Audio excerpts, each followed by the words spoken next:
Okay, thanks very much. And yes, my name is Mick Stevens. I'm a master's student here at Memorial University of Newfoundland, and I'm also working with Dr. Kurt Korneski. In Making a World of Difference, one of the foremost collections of historical research on tourism in the province of Newfoundland, James Overton describes Newfoundland as a uniquely enclosed case example and a potted history of tourism. Overton's work largely focuses on 20th century Newfoundland and examines the province in isolation, but I believe that historians can gain as well from looking at Newfoundland as a colony in a transnational, global, and imperial context, with help from primary sources that predate Confederation with Canada in 1949.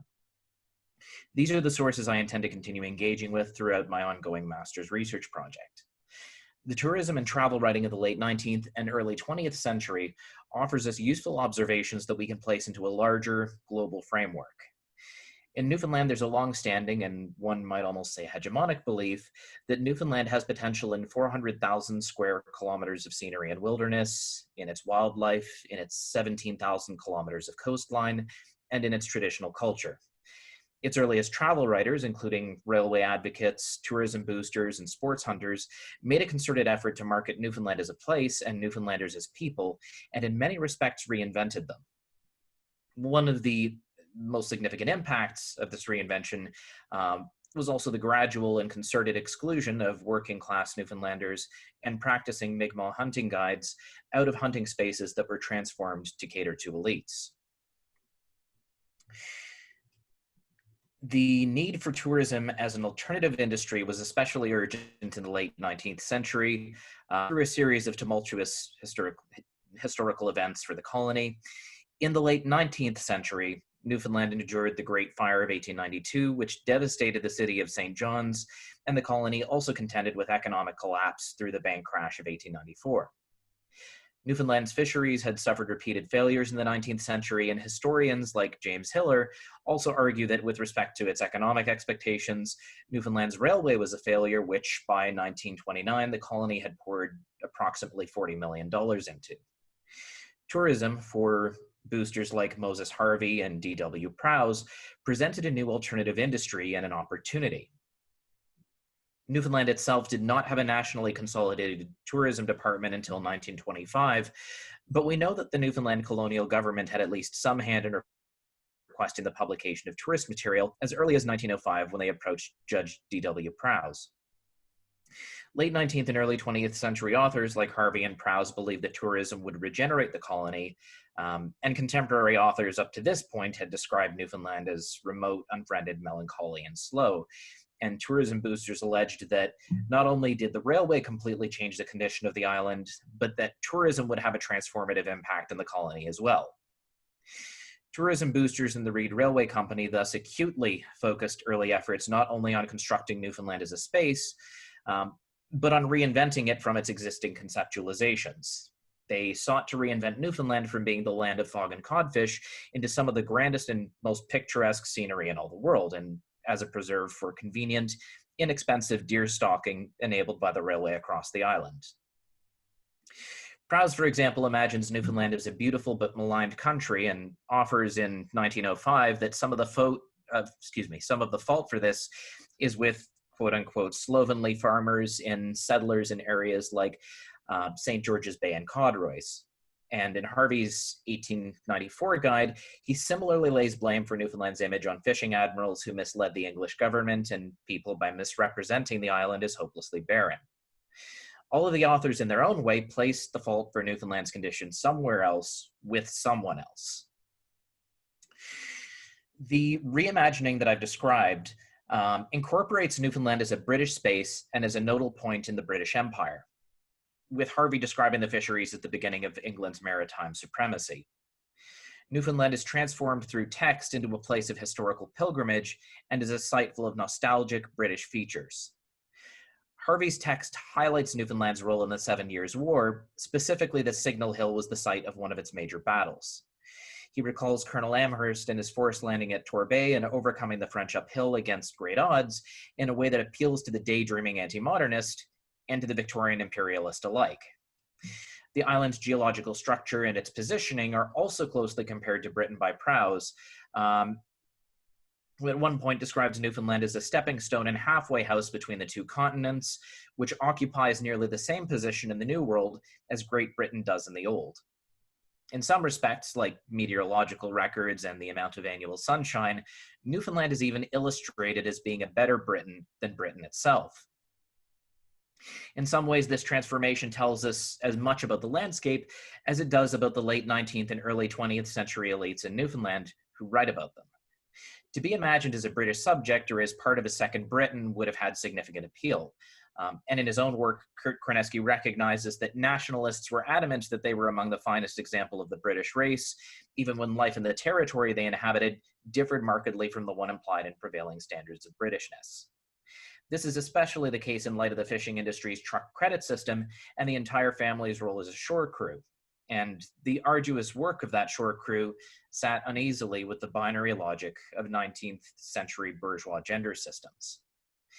Asserting and reinforcing the Britishness of the Newfoundlander, Prowse advertises Newfoundland as being the one and only colony possessed and governed by Englishmen in the New World for over a century, and describes these Englishmen as being essentialized, hard-working, humble settlers from the west of England possessing a sturdy tenacity. Most of the peculiarities of the Newfoundlanders' dialect and usages, Prowse adds, can be traced back to the Devonshire of older times. Newfoundland as a British space, however, is not the only version of Newfoundland that tourism boosters invented. It was constructed as a way just as much as it was constructed as home. The island was offered to travelers as an exotic space, and Harvey stressed Newfoundland as being the Norway of the New World, and a site which compares favorably with Ireland or Scotland as regards scenery and natural resources. Harvey's argument in his work is that were facilities for travel matching those in Norway provided, hosts of visitors would every year be seeking its shores, and that Newfoundland's tourism was only stunted by its underdevelopment as of 1894. The Reed pamphlet echoes this and attributes to Newfoundland deep fjords, lofty cliffs, and clear, bright waters of the bays, all of which possess a remarkable resemblance to Norway. Another contemporary commenter likened the country to the Highlands of Scotland, and James Overton in his work demonstrates that Newfoundland has been previously compared not only to Norway and Scotland, but to the Adirondacks, Greece, and the Aegean. In addition to being marketed as an exotic space generally, Newfoundland was especially promoted as being a therapeutic tourist space. Prowse recalls from Sellis that in Newfoundland, the pure invigorating air of the northern wilderness will cure most ailments, and when he discusses heat-stricken New Yorkers, he recalls a wealthy American who camped out with his family and declared that it gave them all a new life. Not only is Newfoundland imagined as an exotic, primitive wilderness and unbroken wilderness space, but the Reed pamphlet adds the idea of scenes and landscapes which gradually unfolded themselves to our delighted visions as very glimpses of a fairyland. And in similar fashion, Harvey uses the language of a magical transformation to describe natural phenomena like silver thaw. Newfoundland is established as a place where a person can experience a more primitive, primordial, even supernatural state, but there's always an underlying question of use, value, and commodification of this landscape, which the authors address and frequently appeal to. When Boston's Professor Hyatt praises Newfoundland's remarkable and picturesque villages, it leads to the suggestion that an artist could spend many summers on the coast at great gain to himself. When Kennedy talks about penetrating into the vast and almost unknown interior in quest of sport, it connects to the promotion of millions of acres of good land suitable for growing crops or raising cattle or sheep.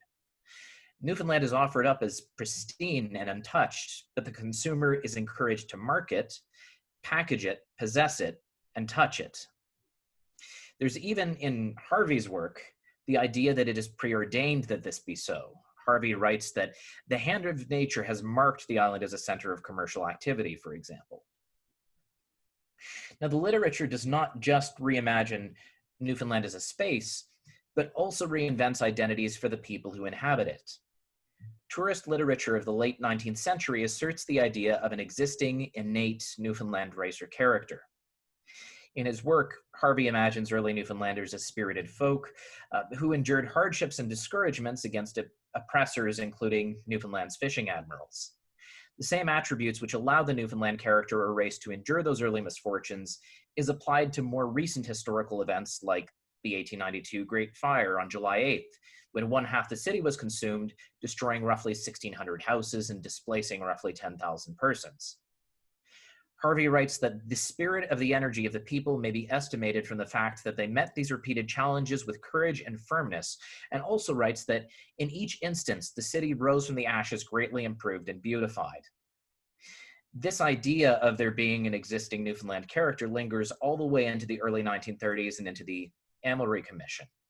National character was placed under a closer investigative lens, and among the Commission's arguments was that Newfoundland's economic problems in the 1930s were of a moral nature.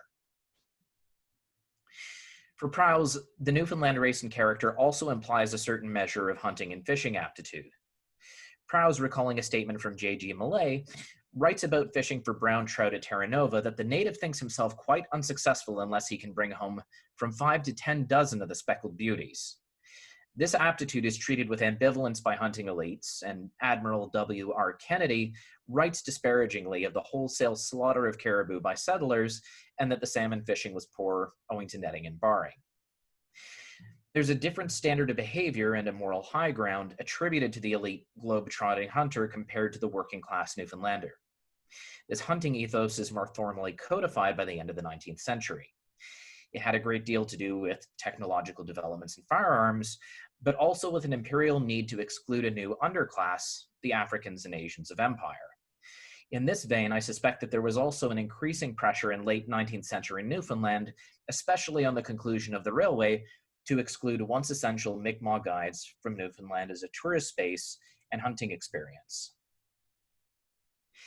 Imagine tourist Newfoundlands and the settlers who reside there pose questions of who should or should not be allowed to avail of the island's natural resources. Before European contact, Newfoundland was a space previously occupied by various Paleo-Eskimo, Amerindian, Dorset, and other indigenous groups, and more recently occupied by the Beothuk, Inuit, Innu, and Mi'kmaq First Nations. Mi'kmaq guides were essential to European surveyors and explorers in the 19th century, and frequently exerted their own influence or imposed their own terms in these relationships. Not only did William Epps Cormack renegotiate his terms on more than one occasion, for example, to prevent Joseph Sylvester from leaving his party, but also suspected at points that despite their aims of locating Beothuk survivors, that Sylvester was intentionally avoiding areas that the Beothuk occupied.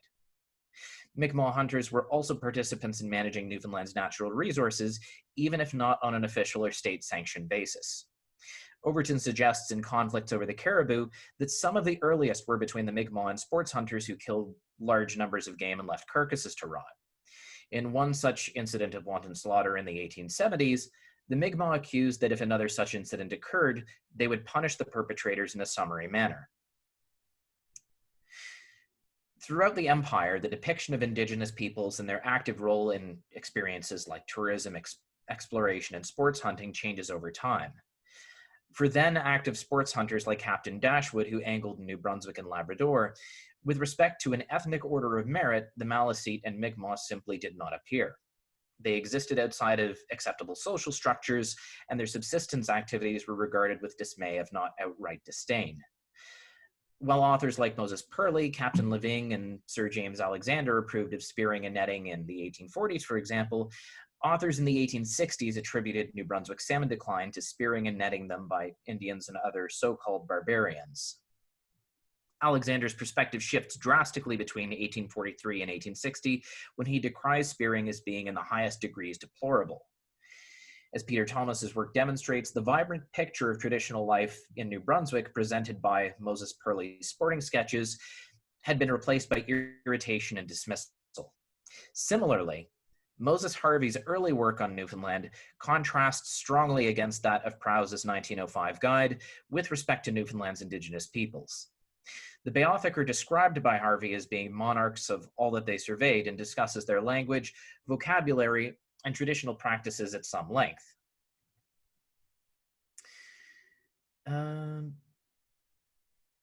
Sorry, lost my place there for a moment. Prowse's description of the Beothuk is short and less flattering.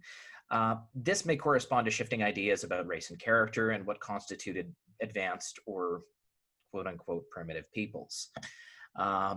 The working class Newfoundlander and Mi'kmaq hunter were thus gradually excluded from hunting as an experience into the 20th century, especially through the colony's changing legislation. Dogs were prohibited in 1889, Snares were prohibited in 1896, and the rights of poor settlers gradually eroded after this point, with little to no mention in further legislation. By 1902, shooting with a rifle, the preferred method in modern hunting ethos, was the only legal means of killing caribou. J.G. Millay, despite concerns as early as 1870 and 1880 that wildlife stocks were depleting, praised that Newfoundland is just as good a hunting country as it was 15 years ago. And if how many places can we say that? But if caribou stocks were not decreasing, and if legal and economic emphasis was not being placed on the big game hunting industry, why is the late 19th and early 20th century in Newfoundland subject to such a new flurry of game legislation? There are also connections between hunting and empire to consider. Not only was hunting perceived as a largely male practice at this point, but its character-forming qualities were considered manly and apt masculine training for imperial rule and racial domination. Many of the sons of New Brunswick's landed gentry, for example, who practiced salmon angling, were themselves army officers attached to the garrisons at Quebec, Fredericton, and Halifax, and hunting and fishing represented leisure practices they could carry out with their relatively small inheritances. As John Mackenzie recalls, in a broad sense, the willingness to take life was part of their masculine imperial training, with hunting seen as a necessary preparation for European expansion and conflict with other peoples. These imperial globe-trotting elites pursued passionately the collection of trophies as part of these ventures, in part as status symbols. One of the most iconic and symbolic of these trophies is the stag, and Mackenzie offers that the stag represented a romantic ideal, wild, powerful, independent, sexually dominant, tamed in death, and transformed into venison by human hunting prowess. With this being the case, it's not surprising that Overton recalls game resources, caribou specifically, as being of crucial importance in stimulating both interest in tourism and conservation in Newfoundland throughout the 19th and 20th centuries. In the Newfoundland Guidebook of 1905, repeated imagery of the caribou head in J.G. Millay's segment of the book strongly emphasizes and illustrates this.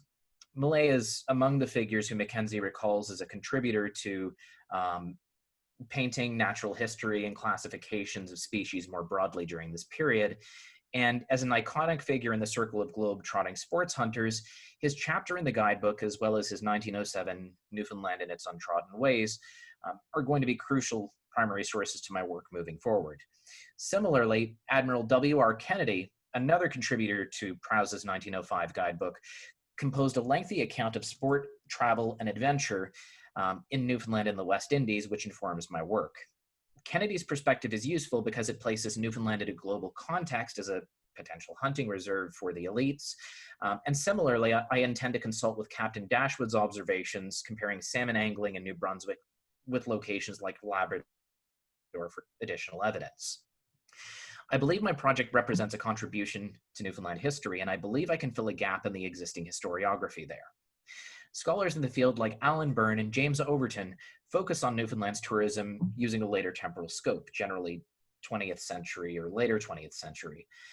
Susan T. Williams' previous work on Prowse and Harvey, which is in my temporal scope, was done over 40 years ago, and I believe there's good reason to revisit the work at the present time in light of new sources and references.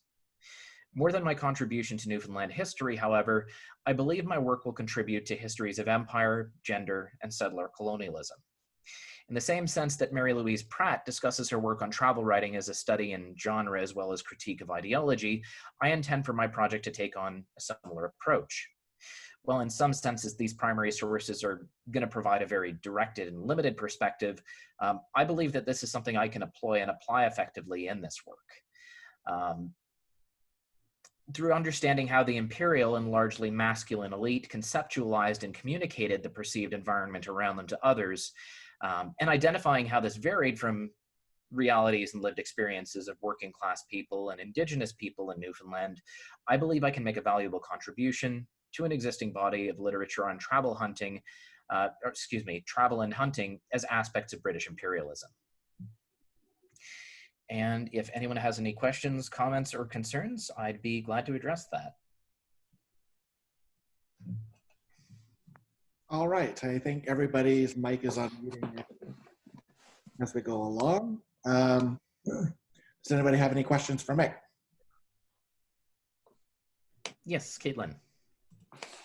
Great presentation. I was wondering, in the course of your research, I know you're focusing more on like British Imperial, if you've Yes. come across any American or other sources, because I'm curious, and again, this might be outside of the scope, if there's any relationship between people comparing Newfoundland to, again, like a Greater Britain versus a place like Norway or Ireland, and the heritage of the authors writing, like British versus American. I think my audio cut out for part of that, but I think I got the gist of it. A great question. One of the sort of running sub-theories that I have is that in some ways, leaning into the image of Newfoundland as Britain may have backfired with respect to trying to attract American tourists.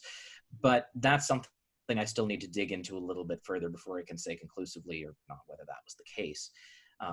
Alan Burns' master's thesis looks into some of the later efforts where it was pitched as a space for American family tourists, or a tourist destination for American families. And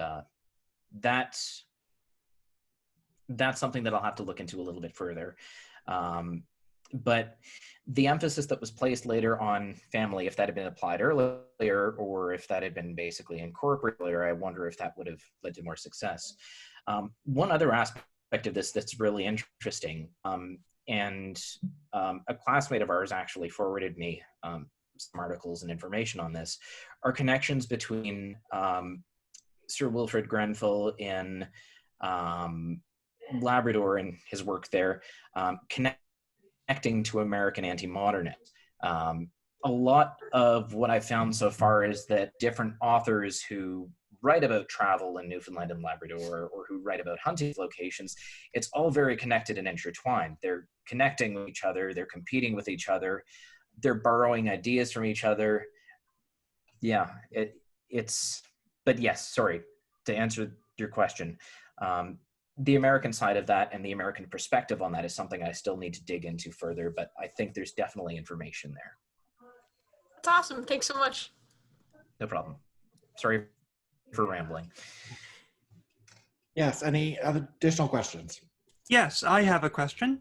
Yes, go ahead. Yeah. Thanks again for your presentation, Mick.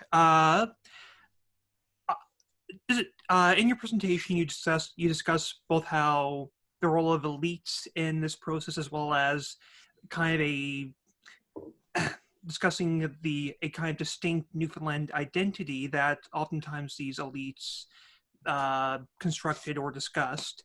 Could you perhaps talk if there were, was there a distinct Newfoundland sense of elite identity, and perhaps how did this kind of changing conceptualization of Newfoundland wilderness in this time may have helped build or reinforce or define that kind of distinct Newfoundland elite identity?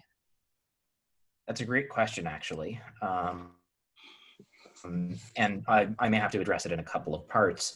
But the touristers like Harvey or Prowse, who resided locally, they would have constituted more what were the elite, or you'd have instances of things of individuals like Wall Street merchants, politicians, really in St. John's area, who would constitute sort of an economic or political elite for Newfoundland. One of the big things that comes across in Dr. Kroneski's work on this, though, is that there's almost an idea or an aspiration towards ideal Britishness.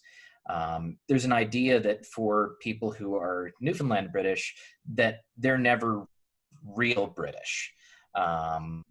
Even being within kind of those more elite spheres or those elite positions, Newfoundland itself, if you were to basically place it on sort of a hierarchy of, or a stratified sort of scale, you'd have ideal Britishness up here. You'd have a lot of less ideal identities, like earlier when I mentioned Africans, Asians, indigenous peoples, they'd be down here. You'd have the Newfoundlander somewhere in the middle.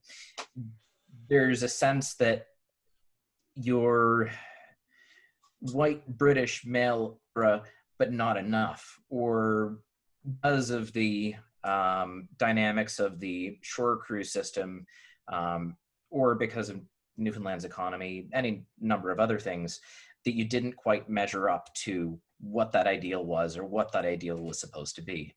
I'm not sure if that answers the first part of your question. You'd also asked about wilderness spaces and how those were conceived. Yeah, for elites at this time, were as this kind of transformation of how wilderness was perceived, did they view, this notion of masculine hunting activities out in the wilderness, the sense that the wilderness was this kind of unclaimed territory, almost reserved for elites to go to and kind of engage in elite hunting activity? Obviously there's legislation that creates this space, and we see this during this time across Canada of elites, either making spaces outside of cities, such as country clubs that are reserved for this type of clean elite, outside of or away from the working classes. Did the Newfoundland elites at this time, either if they were emphasizing a distinct Newfoundland identity or more of just a general British identity, did that sense of wilderness did that conceptualization of wilderness, that ideal of wilderness, ever play into that type of elite identity? I'm not sure if it played much into the... I'm gonna have to think about that one for a second. In terms of whether that played into elite identity or whether the wilderness spaces played into elite identity, I'm not sure. One of the things that does get marketed as part of Newfoundland as an experience, though, is not just the space itself, but people who live there. I haven't incorporated a lot of this into this presentation, but Ian McKay's work talks a lot about people being imagined as folk, or imagined as basically being a category by individuals like folklorists, historians, and the elites who would have been traveling in this case writing. And McKay writes with a later temporal scope and focuses on Nova Scotia, but there's an idea that if you're traveling and if you're recording these experiences, you can have an authentic experience with a group that you can conceptualize, imagine, package, commodify, and purchase as being folk. So there's not necessarily a direct transformation in identity, but being able to use these resources, being able to have these experiences, being able to write about these things, would elevate basically a person standing in the same way that bringing home a stag head would for someone like Kennedy or Millay. It becomes all about authenticity, authentic experience, real experience, and being able to prove to other people in your elite social circle that you were there and that you did this. All right, thank you very much. Yeah, no problem. Yes. So I was wondering, because I see a lot of connections between the British ideal of the wilderness and like the romanticization of pre-industrial spaces at the time. So I'm wondering if you plan to deal with that at all in your research. In terms of how, I'm sorry, could you repeat the question one more time? Yeah, sure. So I'm just wondering if you're planning to discuss at all like the romanticization of pre-industrial spaces like the wilderness of Newfoundland in your research by the British. Oh, absolutely. I actually had to cut a little bit from this presentation and from other stuff that I've been putting into my master's research project because I was focusing or leaning too much into the anti-modernism, the romanticism, and also some of the imagery that's used, because some of the descriptions are just very eloquent. It's something I definitely want to bring in, but it's going to be tricky, like balancing that with everything else that I kind of want to present and bring forward in this research project without leaning into it exclusively, if that makes any sense.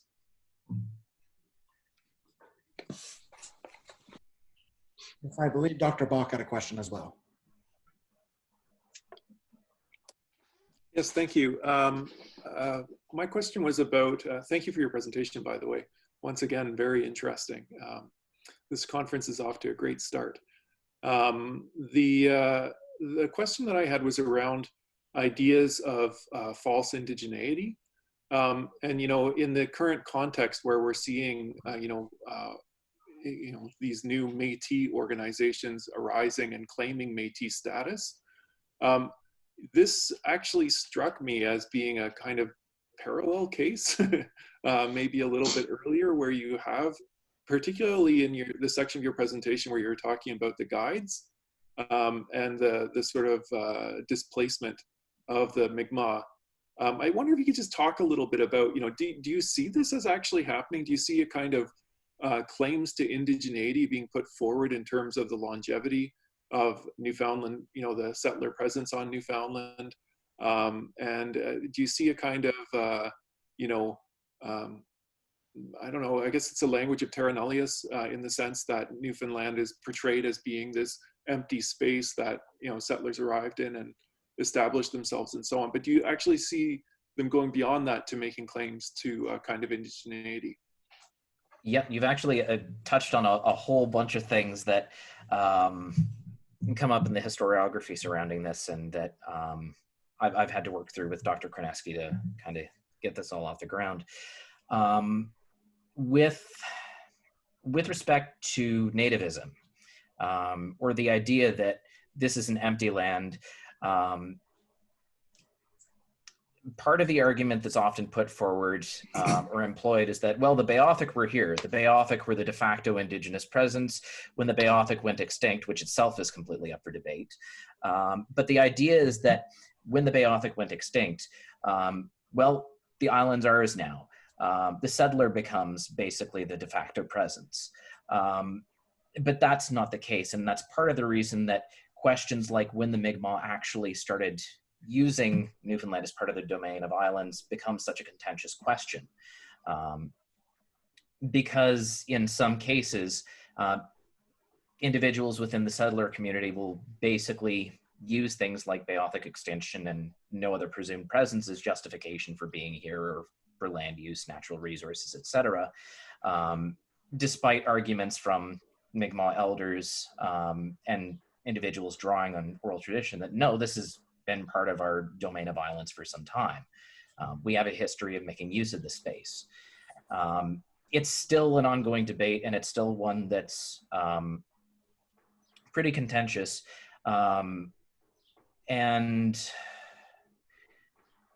to answer another part of your question, this is definitely something that leads more into early 20th century experiences of Mi'kmaq individuals in areas like along the southern coast and along the west coast of the island as well, and locations like Flat Bay, where identity becomes something. If you're Mi'kmaq, you basically conceal your identity in order to get employment, in order to get work, especially once we get closer to the mid-20th century and the construction of operations like the U.S. Air Force Base at Harmon, at Stephenville, the Harmon Air Force Base.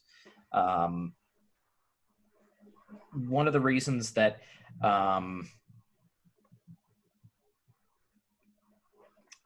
I'm sorry, I just completely flatlined.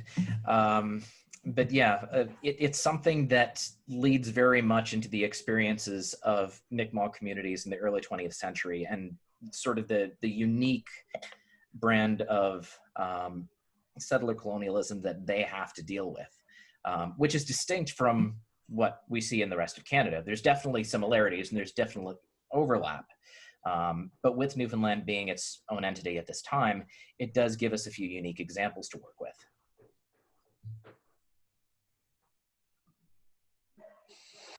Okay, we're quickly running out of time. We have time for about one more question if anybody else has. Yes, Dr. Cover. Not really the question. I think I have too many comments and questions for Mick. I may write to you via email instead. I think we probably should give ourselves some time before the next session, and just say hi to Kurt, who was a postdoc here now probably more than 10 years ago, and to my friend, the pride of Gander, Jeff Webb, who is also there. But thanks to all the presenters today. Thanks very much. Yes, everybody did a great job. Another round of applause.